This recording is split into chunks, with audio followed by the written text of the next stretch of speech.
In 2014, China announced its intention to become a cyber power.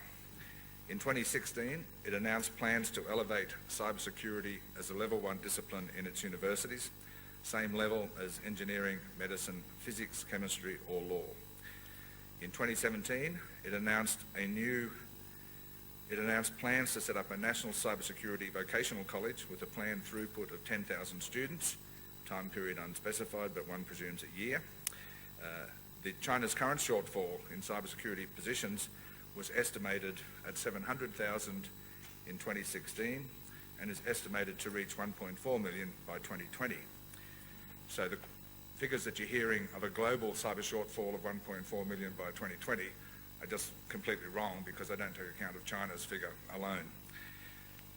On a per capita basis, the Chinese shortfall is 3 times worse than Australia's. In the last 2 years since the Australian government announced its cybersecurity strategy in April 2016, key stakeholders have not agreed a framework for advancing cybersecurity skills development in a fashion that takes such a daring and ambitious path as China.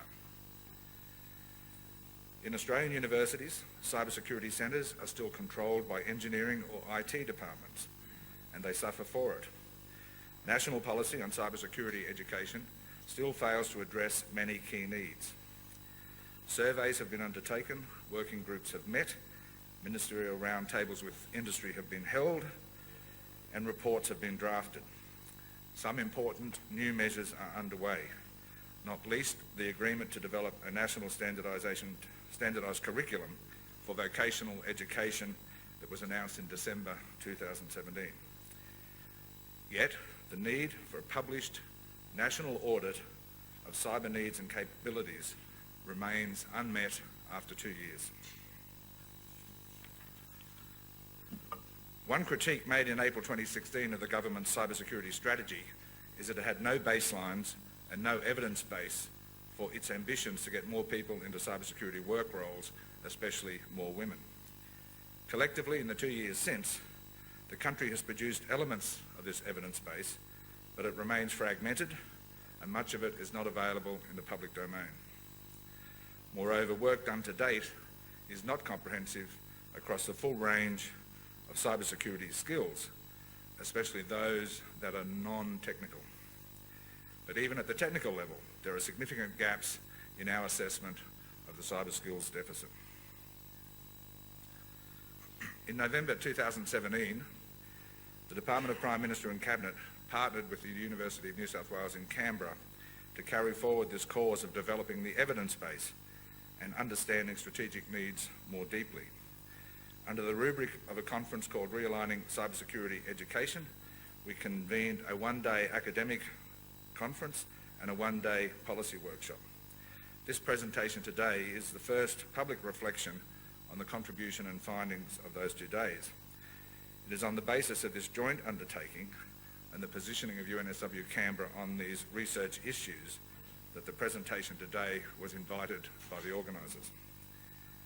Elements of this presentation will form part of the published proceedings of the 2-day investigation we led, and the work includes research from a number of leading scholars from Oxford University, for example, and the US Army Cyber Institute.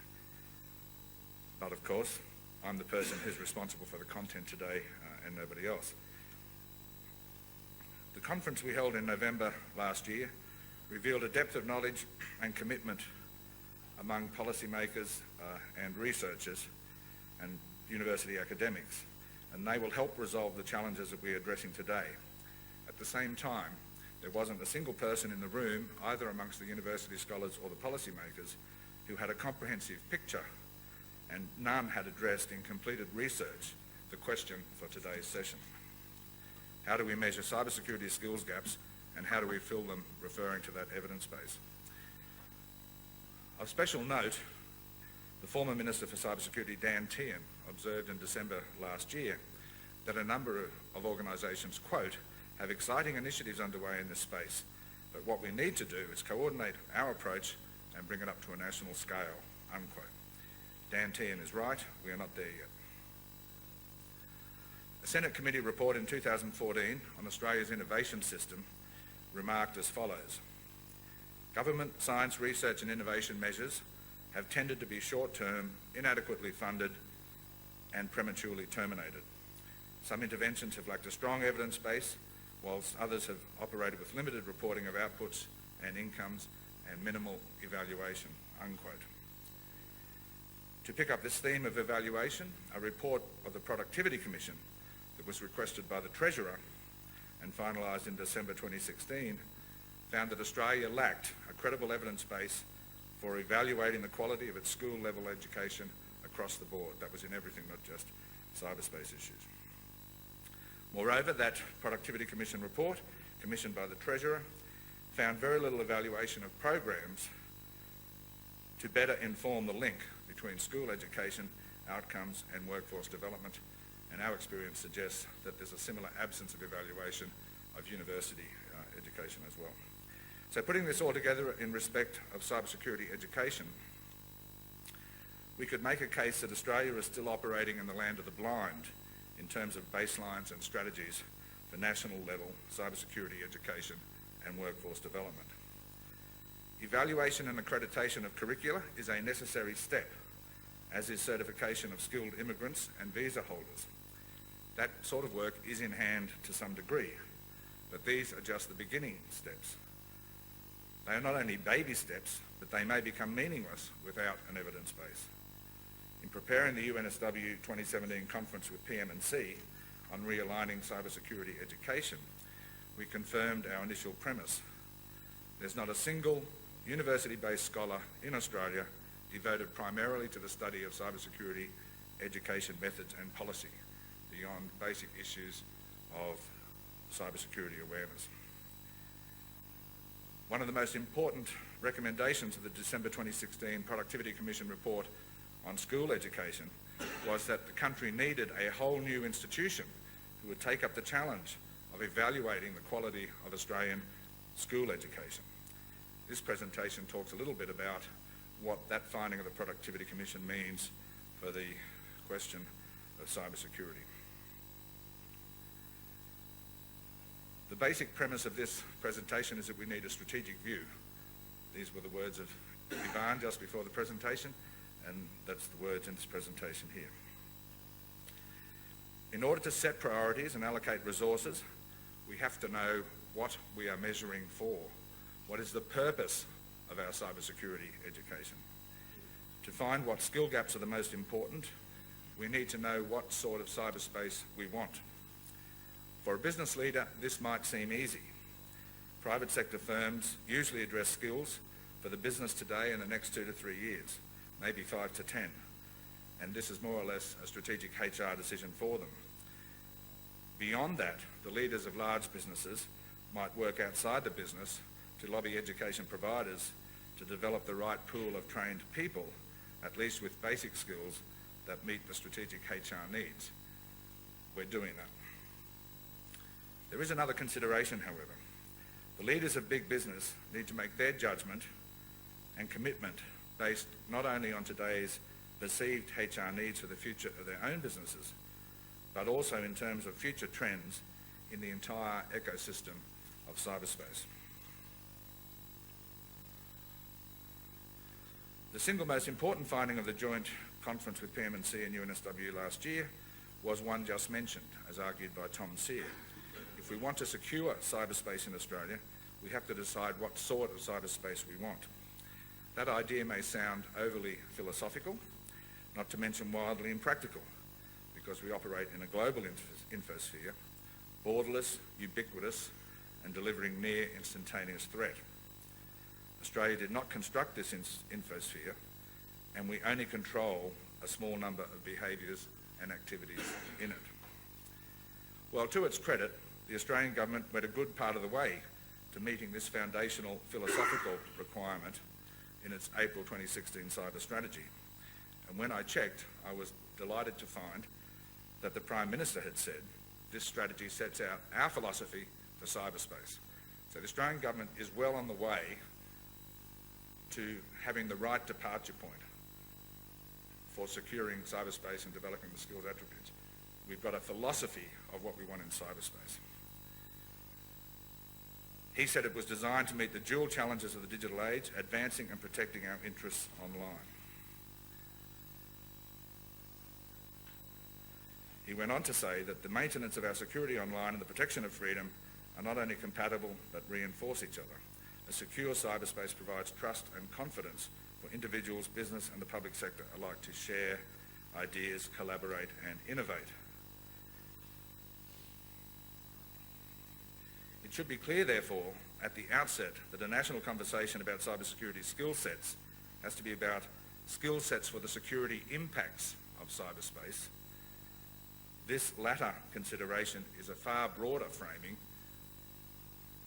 than the former, the traditional cybersecurity skill set conversation.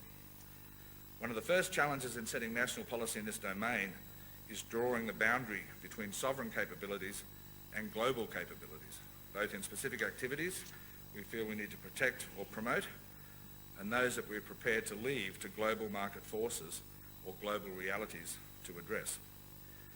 Strangely, this organising concept might as well be absent from the 2016 cybersecurity strategy, even though it is an issue that preoccupies key officials who drafted the strategy on an almost daily basis.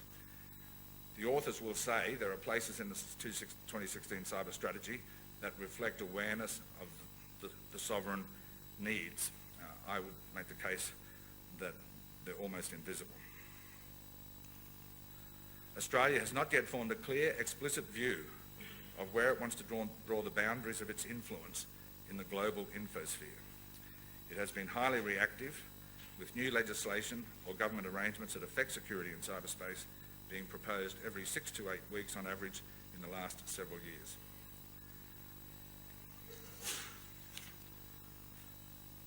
Sovereign capability and where to draw the line with a global pool of cybersecurity talents.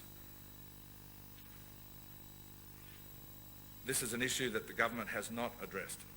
In a briefing paper on human capital for cybersecurity, which I published in connection with our 2017 conference, I observed that there is no evidence base in Australia about the balance to be struck between immigration of cybersecurity professionals at a variety of levels and the pace at which the country needs to produce homegrown professionals. This idea of the pace at which we need to produce homegrown professionals is the core of the argument, and that question of pace is almost invisible in Australian public policy documents.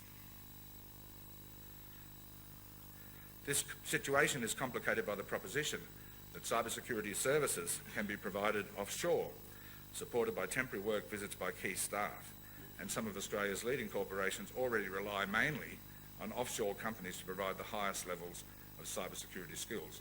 So we have to have an assessment of what's happening offshore to understand what we need onshore. In a free market society, the guiding principles for managing the labour force has to be that of respecting market forces. But the market is distorted by two regulatory regimes. The first influential regulatory regime is Australia's immigration policy for skilled labour. The 2016 strategy committed the government to enhancing the visa system to attract the best and brightest entrepreneurial talents and skills to Australia. But this was really only about entrepreneurs under the innovation stream of policy and not frontline cybersecurity professionals. There are provisions in immigration policy that open up the specific named opportunity for cybersecurity talents, but immigration policy in this field is failing the country badly.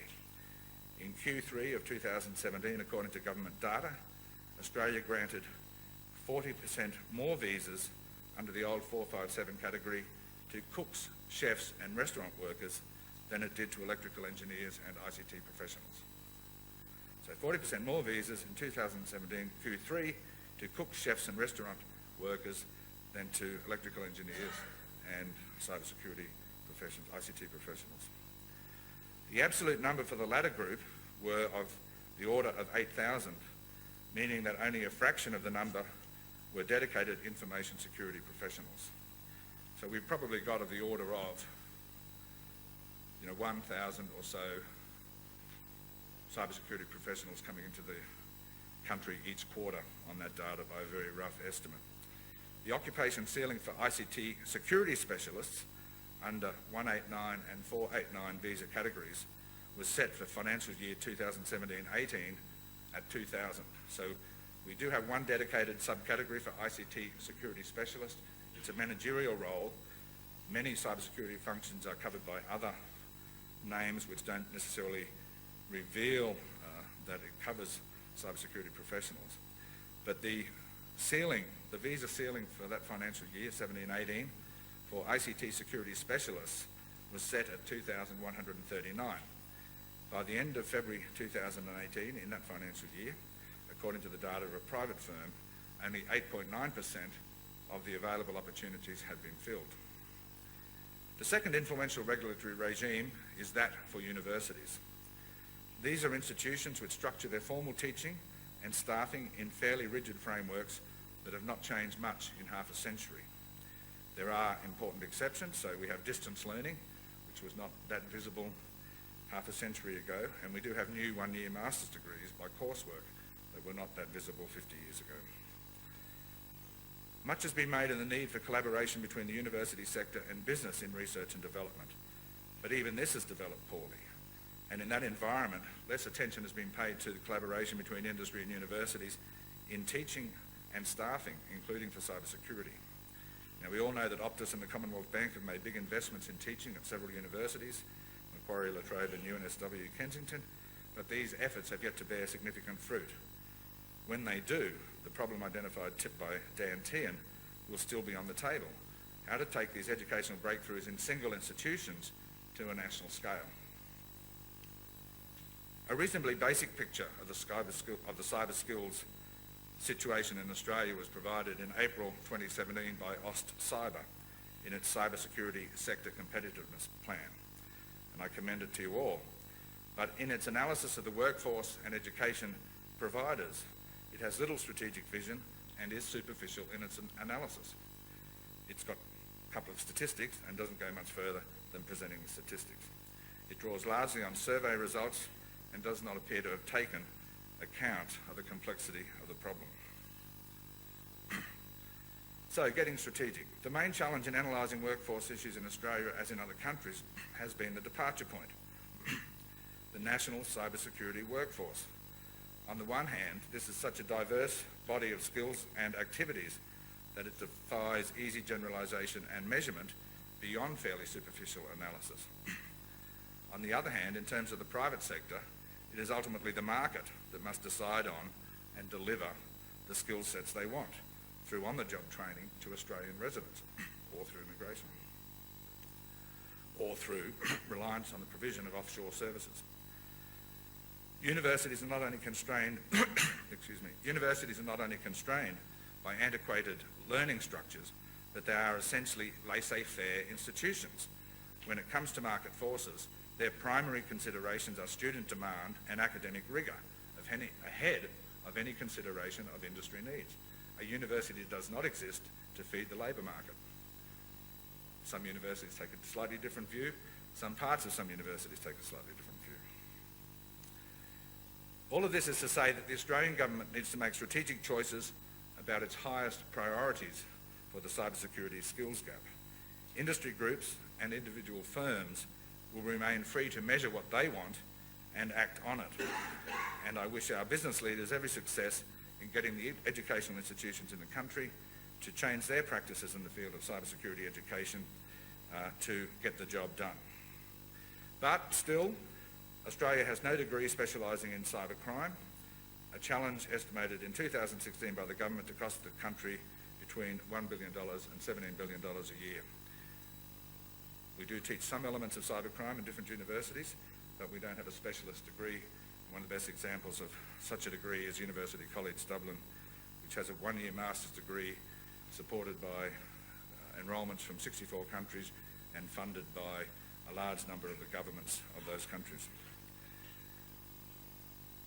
Even within the Australian government, there will be divergent needs or mission sets. So I'm saying there's this private sector on one side, they've got their own job to do and live by the market. The government shouldn't live by the market. What are its highest priorities? There are 5. Critical infrastructure protection, countering cybercrime, combating cyber subversion, countering cyber espionage, and preparing for cyber-enabled war. If you thought cybersecurity for business was difficult, complex and challenging, if you thought filling the gaps for business in cybersecurity were complex and challenging, try filling the skills gaps in these 5 government functions. All of these functions speak directly to the need for sovereign capability, even if some of them can be achieved in part through cooperation with close allies. So Australia's most important cybersecurity skill sets are those available to us through sovereign pathways and not available, and those available through our close cyberspace allies. So the government hasn't decided in public what it wants to do with sovereign cybersecurity skills for these very 5 important missions. How are we going for time? Time's up. Well, in the interest of time up, I must have missed the signal. Let's just go to the main essence. We need a national cyber war college. The reasons are there on the slide. We need to remedy the deficit in top-end cyber talents. We need necessary standing setting, and we need nationally networked cyber. I've got some ideas on cost, location and the like, which I'll share with you and anybody's interested after. But the final point is that apart from those 3 very good reasons for having a national cyber war college, which might also be called a security and cyberspace college, such a college can become an important part of our deterrent posture for a secure cyberspace in Australia. Let me stop there. Thanks.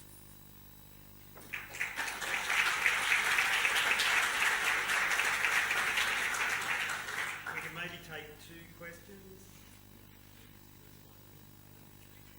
Yes, good morning. Thanks for that. My question is, you focused on the immigration coming into the country. What about the brain drain? What about the cyber professionals who are actually going, no, I'm not staying in Australia, I'll go to the US or Europe or whatever?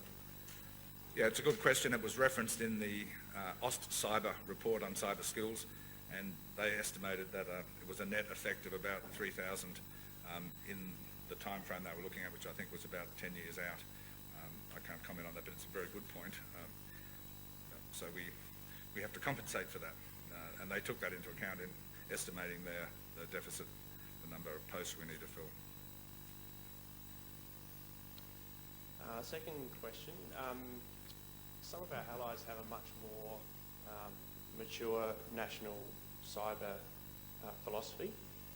What can we take from that in terms of how they apply that to their education system? Like Israel, for example, I think has a very mature approach to education in terms of teaching cybersecurity, having people come out of high school, going straight into uni, and then progressing pretty quickly out of uni into what fits into their broader national cyber philosophy.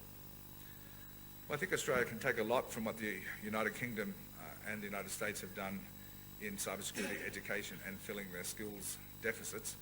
But as I note in the written version, no country in the world will be able to fill its cyber skill deficits absent a significant change in the technology. So we will have this problem for the next 10 or 20 years.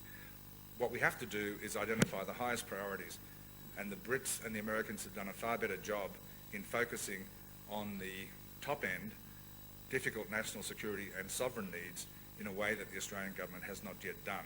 So we've done quite well in the last 2 years in mobilising around basic skills and what you might call the generic private sector skills. There's been little evidence in the public domain, although we can't assume that that's everything that's happening, but little evidence in the public domain that we've focused on those top-end skills. And even the Brits have moved relatively slowly in that area. Their advantage is that they've got a much bigger pool of professionals that they can draw on, and they've got a much bigger industry base to draw on in the sovereign sense than we have. So we're also constrained very severely by the very poor state of development of our sovereign industry base in cybersecurity in terms of numbers of skilled professionals. Ask you to thank Greg.